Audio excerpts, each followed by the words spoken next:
Line Kashmir honey, அழகும் வாசனையும் கமழும் காஷ்மீர் லயன் காஷ்மீர் ஹனி. அசல் தேன் அசந்தேன். இனிமே கண்ணை மூடிட்டு கடலை எண்ணெய் வாங்கலாம்.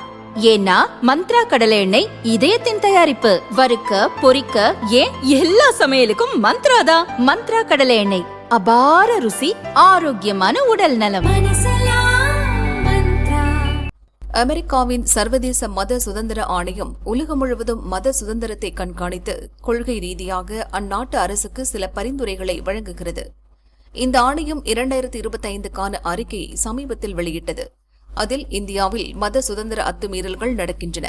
இதனால் அந்நாட்டின் உளவு அமைப்பான ரா மற்றும் RSS மீது தடை விதிக்க வேண்டும் என்று பரிந்துரைத்திருக்கிறது.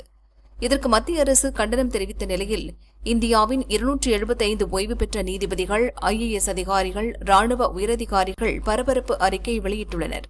அமெரிக்காவின் சர்வதேச மத சுதந்திர ஆணையத்தின் அறிக்கை உள்நோக்கம் கொண்டது. இது அந்த அமைப்பின் அறிவுசார் நிலையையும் தவறான கணக்கீடுகளையும் காட்டுகிறது. RSS சொத்துக்களை முடக்குவது மற்றும் அதன் உறுப்பினர்களின் நடமாட்டத்திற்கு தடை விதிப்பது போன்ற பரிந்துரைகள் பாரபட்சமானவை. உரிய ஆதாரங்கள் இல்லாமல் இந்திய நிறுவனங்களை சீர்குலைப்பதற்கான முயற்சி இது. இந்த அறிக்கையை தயாரித்தவர்களின் பின்னணி குறித்து அமெரிக்க அரசு தீவிரமாக விசாரிக்க வேண்டும். நம் நாடு உலகின் மிகப்பெரிய ஜனநாயக நாடு. இங்கு வலுவான நீதித்துறை மற்றும் பார்லிமெண்ட் கண்காணிப்பு உள்ளது. மத உரிமைகள் மீறப்பட்டால் அதை தட்டி கேட்க போதுமான சட்ட வழிகள் உள்ளன. RSS போன்ற சமூக கலாச்சார அமைப்புகள் தேச கட்டமைப்பிலும் சமூக சேவையிலும் ஈடுபட்டு வருகின்றன.